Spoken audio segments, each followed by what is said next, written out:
അവർക്ക് പറയാനുള്ള അതേ ഉള്ളൂ എനിക്ക് അവരുടെ അടുത്ത്. എന്ത് വന്നാലും നമ്മൾ മക്കൾക്ക് വേണ്ടിയിട്ടും അല്ലെങ്കിൽ ഇപ്പം മക്കളില്ലാതെ എനിക്ക് ഒരുപാട് പേര് മെസ്സേജ് അയക്കും ഇങ്ങനെയുള്ളവർ, വിധവായിട്ടുള്ളവർ. ചേച്ചി എങ്ങനെ ഇങ്ങനെ തരണം ചെയ്ത്, ഞങ്ങൾക്ക് പറ്റുന്നില്ല ചേച്ചി. ഞാൻ പറഞ്ഞു ജീവിക്കണം, ജീവിച്ച് കാണിച്ചു കൊടുക്കണം.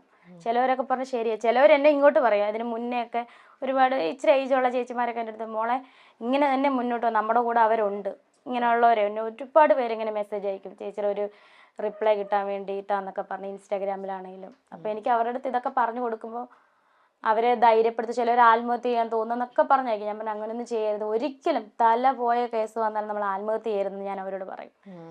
നമ്മൾ ജീവിച്ച് കാണിക്കണം. നമ്മൾ ക്രിസ്ത്യൻ രീതിയെ വിശ്വസിക്കുന്ന നമ്മളെ കർത്താവ് വിളിക്കുന്ന സമയം വരെ നമ്മൾ എന്തായാലും ഫൈറ്റ് ചെയ്ത് ജീവിക്കണം. രേണു വളരെ ബോൾഡാണ്, അതുകൊണ്ടാണ് രേണുവിന് അത് ഫേസ് ചെയ്യാൻ പറ്റുന്നത്. ആ ഒരു സപ്പോർട്ടിങ് സിസ്റ്റം കൂടി ഉള്ളപ്പോൾ രേണു എന്നുള്ള വ്യക്തി അതായതുകൊണ്ട് രേണുവിന് അത് തരണം ചെയ്യാൻ പറ്റുന്നുണ്ട്. ഇപ്പൊ രേണു തൊട്ടു മുന്നേ പറഞ്ഞു രേണുവിന് ആ മരിച്ചു കിടക്കുന്ന സുധിയുടെ ആ ഒരു മുഖം ഉറങ്ങിക്കിടക്കുന്നതായിട്ടാ തോന്നുന്നത്. അത് ഇന്നും മനസ്സിലുണ്ട്, ഒരിക്കലും നമ്മൾ ആരും അത് മറക്കില്ല. പക്ഷെ എന്നാലും സുധി എന്നുള്ള വാക്ക് കേൾക്കുമ്പോഴോ അല്ലെങ്കിൽ ആ സുധി എന്നുള്ളൊരു വാക്ക് മനസ്സിലേക്ക് വരുമ്പോഴോ ആ മുഖമാണോ അതോ ഇങ്ങനെ ഈ ചിരിച്ച മുഖമാണോ, വാവക്കുട്ടിയെ എന്ന് പറഞ്ഞ് വിളിക്കുന്ന ആ മുഖമാണോ വാവക്കുട്ടയെന്ന് പറയുന്നത് വിളിക്കുന്നതാണ്? അതാണ് ഇപ്പോഴും ആ ഒരു ചിരി, എപ്പോഴും ചിരി. ഇപ്പം ഞാൻ എന്തെങ്കിലും ഫുഡ് കഴിക്കുന്ന കാര്യത്തിനാണ് എന്നെ ശരിക്കും വഴക്ക് പറയുന്നത്. ഞാൻ കഴിക്കുന്ന കുറവായതുകൊണ്ട് എൻ്റെ അടുത്ത് വഴക്ക് പറയും. അതല്ലാണ്ട് ആൾ ദേഷ്യപ്പെട്ട് ഞാൻ ഇന്നുവരെ കണ്ടിട്ടില്ല. ദേഷ്യപ്പെട്ട് നമ്മുടെ ചെറിയ ചെറിയ വഴക്കും കാര്യങ്ങളും ഭാര്യ ഭർത്താവ് എന്നുള്ളത് അത് 5 മിനിറ്റ് പോലും നീണ്ടു നിൽക്കത്തില്ല. അന്നേരം മിണ്ടും, വന്ന് ഇങ്ങോട്ട് വന്ന് മിണ്ടും, വാവട്ടെ മിണ്ടാവട്ടെ എന്ന് പറഞ്ഞ് ഇങ്ങോട്ട് വന്ന് മിണ്ടും. പെട്ടെന്ന് പിണക്കം മാറ്റുന്ന ഒരാളായിരുന്നു. അത് തന്നെ. എനിക്ക് ഈ റീൽ വീഡിയോ ഒരു മോശവുമായി തോന്നിയിട്ടില്ല. ഇതിൽ ഞാൻ കംഫർട്ടാണ്, അതുകൊണ്ട് ചെയ്തു. ഇനിയും മുമ്പോട്ട് ഇത്തരം വേഷങ്ങൾ വന്നാൽ ചെയ്യും. എനിക്കും ആഹാരം കഴിക്കണം. എനിക്ക് ആര് ചിലവിന് തരും? അഭിനയം എന്റെ ജോലിയാണ്. അന്നൊന്നും ആർക്കും അവസരം തരാൻ തോന്നിയില്ല. ഞാൻ കുട്ടിക്കാലം മുതലേ ഡാൻസ്, അഭിനയവും ഒക്കെ ഉണ്ടായിരുന്നു.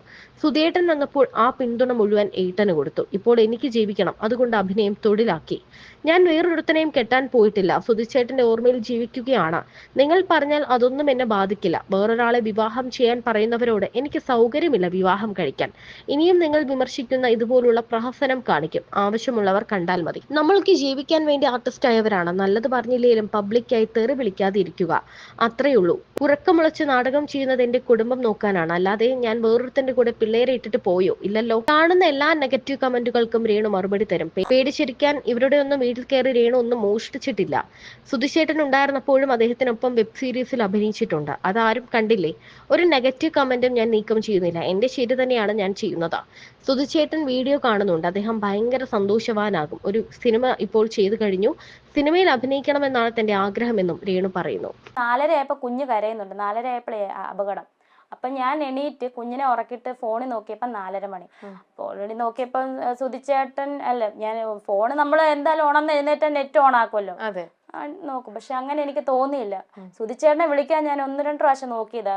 ചിന്ത വന്നപ്പോൾ ഞാൻ ഓർത്ത് ഉറങ്ങുമായിരിക്കും, ഉറങ്ങി വരട്ടെ. കാരണം ഇവിടെ വന്നു കഴിഞ്ഞാൽ കുഞ്ഞും ഉറക്കത്തില്ല, ഞങ്ങൾ ആരും ഉറക്കത്തില്ല. എപ്പോഴും ഇങ്ങനെ അടുക്കളയിൽ പാചകവും വർത്താനവും ഒക്കെ ആയിട്ട് പുള്ളി ഇങ്ങനെ നിൽക്കത്തേ ഉള്ളൂ. അല്ലെങ്കിൽ കടയപ്പോക്കൊക്കെ തന്നെത്താനെയാ, സ്വന്തമായിട്ടല്ല. ഇവിടുന്ന് കവലയിലൊക്കെ പോവുകയും കവല വരെ നടന്നു പോകും, ചിലപ്പം സാധനം മേടിച്ചോണ്ട് വരും. ഇതൊക്കെ ആളുടെ ഒരു ഹോബി. അപ്പം ഞാൻ ഓർത്ത് എന്നാൽ ഉറങ്ങിക്കോട്ടെ എന്ന്. അപ്പോൾ ഈ സംഭവം നടക്കുവാ 4:30 ആയപ്പം. ഞാനന്ന് നെറ്റ് ഓൺ ആക്കിയില്ല, ഞാൻ കിടന്നുറങ്ങി. രാവിലെ ഇങ്ങനെ കോളുകൾ വന്നുകൊണ്ടിരിക്കുക. അപ്പോൾ 6:30 7 മണിയായി ഞാൻ എണീറ്റപ്പം. കോള് വന്നുകൊണ്ടിരിക്കുന്നു. താമസിച്ച് കിടന്നുകൊണ്ട് ഉറങ്ങിപ്പോയി. അപ്പം ഒരു കോൾ എടുത്തപ്പോഴത്തേന് സുധിച്ചേട്ടൻ്റെ ചേട്ടൻ്റെ വൈഫ്. അപ്പോൾ ഇവർ സംഭവം എല്ലാവരും അറിഞ്ഞിട്ട് ഈ മിറ്റം മുഴുവൻ ഈ വഴി മുഴുവൻ ആൾക്കാരായിരുന്നു. ഞാനിത് അറിയുന്നില്ല. അപ്പോൾ മൂത്ത മോൻ ഇവിടെയാണ് കിടക്കുന്നത്, ഞങ്ങൾ അകത്തെ റൂമിൽ. എൻ്റെ ഒരു അനിയത്തിയുണ്ട്. പപ്പയും അമ്മയും ഹോസ്പിറ്റലിലായിരുന്നു. പപ്പായ്ക്ക് ഒരു ഓപ്പറേഷനായിട്ട് ഹോസ്പിറ്റലിലായിരുന്നു. അപ്പം ഞാൻ ചേട്ടത്തിയോട് ചോദിച്ചു, എന്നെ അടുത്ത് ഈ വെളുപ്പിനെ വിളിച്ചു സുധി എന്ത് ചെയ്യണമെന്ന് ചോദിച്ചാൽ, ചേട്ടൻ വടകര പോയതാണല്ലോ. എന്നെ അടുത്ത് വന്നില്ല, ഇപ്പം വന്ന് കാണും, ഇനിയിപ്പോൾ ഉറക്കമായിരിക്കും സ്റ്റാൻഡിൽ ഇരുന്നിട്ടേ വിളിച്ചു നോക്കട്ടെ എന്ന്. അപ്പം എഴുന്നേറ്റ് 5 മണിയായപ്പം രേണു വിളിച്ചു നോക്കിയില്ലേ? 5 മണിയായപ്പോഴല്ല ഞാൻ എഴുന്നേറ്റ്, 6:30 ആയപ്പോഴാണ് എഴുന്നേറ്റ്. 4:30 ആയപ്പോൾ വിളിക്കാൻ തോന്നിയില്ല എനിക്ക്, എന്തോ എനിക്ക് തോന്നിയില്ല. 5 മണിക്ക് നിങ്ങളുടെ അടുത്ത് പിക്ക് ചെയ്യാൻ വരണം എന്നല്ലേ പറഞ്ഞു. അപ്പൊ ഉറങ്ങിപ്പോയി. ഉറങ്ങി 6:30 7 ആയപ്പോഴാണ് ഞാൻ എഴുന്നേറ്റ്. ഉടനെ വിളിച്ചത് സൂചിച്ചേട്ടനെയാ. 5 പ്രാവശ്യം വിളിച്ച്. അപ്പൊ 5 പ്രാവശ്യം വിളിച്ചിട്ടും ബെല്ലടിക്കുന്നുണ്ട്. ബെല്ലുണ്ട്. പക്ഷെ ആ ഫോൺ ഇതുവരെ നന്നാക്കാൻ പറ്റിയിട്ടില്ല. ഞാൻ കൊടുത്തു നോക്കി കടയിൽ, അതുപോലെ അത് തകർന്നു പോയി. പക്ഷെ ബെല്ലടിക്കുന്നുണ്ടായിരുന്നു. അപ്പം എനിക്കൊന്ന് ഡിസ്പ്ലേ പോയി കാണും, ബെല്ലടിക്കുന്നുണ്ട്. പക്ഷെ എടുക്കുന്നില്ല ആരും. അപ്പൊ എനിക്ക് ഡൗട്ടൊന്നും അടിച്ചില്ല. നമുക്ക് അങ്ങനെ തോന്നും, നമ്മുടെ ആള് മരിച്ചു പോകും, നമ്മൾ ഓർക്കുമോ, ഇനി എന്തുവാ ഇത് സംഭവം എന്ന് പറഞ്ഞപ്പോഴാണ് ഇങ്ങനെ കോള് വരുന്നത്. അപ്പൊ ഞാൻ എഴുന്നേറ്റ് ഇവിടെ വന്ന് തിണ്ണേ വന്നോണ്ട് വേറൊരു കോള്, ചേച്ചി വാർത്തക്കകത്ത്. ശരി. അപ്പൊ എൻ്റെ വിചാരം പണ്ട് നമ്മുടെ കൊറോണ ടൈമിൽ ഒരു ഫേസ്ബുക്കിൽ ഒരു ഇഷ്യൂ വന്നായിരുന്നു സുചേട്ടന്. ഒരു സാമ്പത്തികമായിട്ടുള്ള കടത്തിന്റെ പ്രശ്നമൊക്കെ വന്നായിരുന്നു ആ കൊറോണ ടൈമിൽ. ഇനി അത് വല്ലതും ആണോ വാർത്തക്കകത്തെന്ന് ഞാൻ ചോദിക്കുക. അപ്പോൾ അവർ പറഞ്ഞു ചേച്ചി അപ്പോൾ ഒന്നും അറിഞ്ഞു. ഞാൻ പറഞ്ഞു ഒന്നും അറിഞ്ഞില്ല, എന്താ സംഭവം എന്ന് ചോദിച്ചു. അവരന്നേരം കട്ട് ചെയ്ത് 2-3 കോൾ ഇങ്ങനെ വന്നിട്ട് കട്ട് ചെയ്തപ്പോൾ എനിക്ക് എന്തോ ഡൗട്ട് അടിച്ച്. ടി വിയിലെ വാർത്ത എന്ന് പറഞ്ഞാൽ ഞാൻ എന്നിട്ട് ടി വി വെച്ചില്ല. ഞാൻ കിച്ചുവിനോട് പറഞ്ഞേടാ നീ എന്ന്. അപ്പോൾ അവൻ ഉറക്കത്തില്ല, നല്ല ഉറക്കത്തില്ല. വെളുപ്പിനെ അങ്ങോട്ട് കൂട്ടുകാരെടുത്ത് പോയിട്ട് അങ്ങോട്ട് വന്ന് കിടന്ന് എവിടെയോ എന്തോ ആവശ്യത്തിന് പോയതാ, കല്യാണ പാർട്ടി എന്തോ. അപ്പം ഞാൻ പറഞ്ഞു കിച്ചു ഒന്ന് എണീക്കടാ, നമ്മുടെ അച്ഛൻ എന്തോ പറ്റിയിട്ടുണ്ട്, നീ ഒന്ന് വിളിച്ച് നോക്കാൻ പറഞ്ഞവൻ ദേ ഉറക്കത്തിൽ വിളിച്ചതല്ലേ, ഈ അമ്മയുടെ കാര്യം അച്ഛൻ എന്നാ പറ്റാനാ എന്ന് പറഞ്ഞ് ഇങ്ങനെ എഴുന്നേറ്റ് ഇവൻ കോൾ എടുത്തോണ്ട് ഫോൺ എടുത്തോണ്ട് അകത്തോട്ടങ്ങാണ്ട് കയറി. ഞാനിത് കഥവ് തുറന്ന് വെളിയിൽ ഇറങ്ങിയപ്പോൾ അവിടെ തൊട്ട് ഇവിടെ വരെ ആൾക്കാർ എല്ലാവരും ഇങ്ങോട്ട് നോക്കി നിൽക്കും. എത്ര മണിയായിട്ടുണ്ടാവും? 6:30 7 മണിയായി, എന്തായാലും 7 മണിയായി.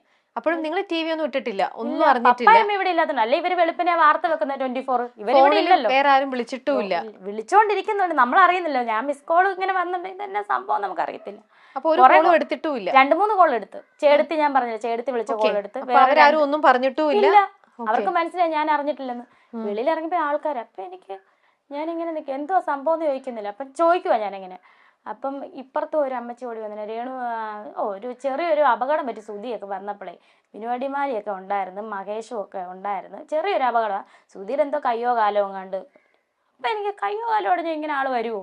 അപ്പം ഞാൻ ഇവരോടെല്ലാം ചോദിക്കുന്നത് സ്വിച്ചേണ്ണ എന്തായാലും സ്വിച്ചേണ്ണ ഉണ്ടോ ഇല്ലയോ അത് മാത്രം പറഞ്ഞാൽ മതി. കാരണം എനിക്ക് സ്വിച്ചേണ്ണ ഇല്ലാണ്ട് പറ്റത്തില്ല, ചിന്തിക്കാനേ പറ്റുന്നില്ല. പുള്ളിയോട് സംസാരിക്കാണ്ട്, അല്ലാതെ 5 വർഷമായിട്ട് അങ്ങനെയായിരുന്നു ഞങ്ങൾ.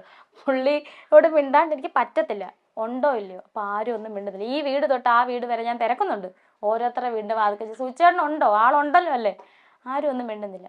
ഞാൻ ഈ കിണറ്റുകരെ വന്നങ്ങ് ഇരുന്ന്. അപ്പം എനിക്ക് തോന്നുന്നത് ഐശ്വര്യനെയാന്ന് തോന്നുന്നു അയച്ചേക്കുന്നത് പറയാൻ വേണ്ടിയിട്ട്. ഐഷു ഇല്ലേ സ്റ്റാർ മാജിക്കിലെ ഡാൻസർ. അപ്പം ഐശ്വര്യയും ഫാമിലി അവിടം വരെ പകുതി വന്നപ്പോൾ ആൾക്കാരെ തടഞ്ഞു വെച്ച് അവൾ അറിഞ്ഞിട്ടില്ലെന്ന് പറഞ്ഞു. അപ്പം അവരവിടെ നിൽപ്പുണ്ടെന്ന് തോന്നുന്നു, 24-ന്റെ ക്യാമറ എല്ലാം അവിടെ നിൽപ്പുണ്ട്.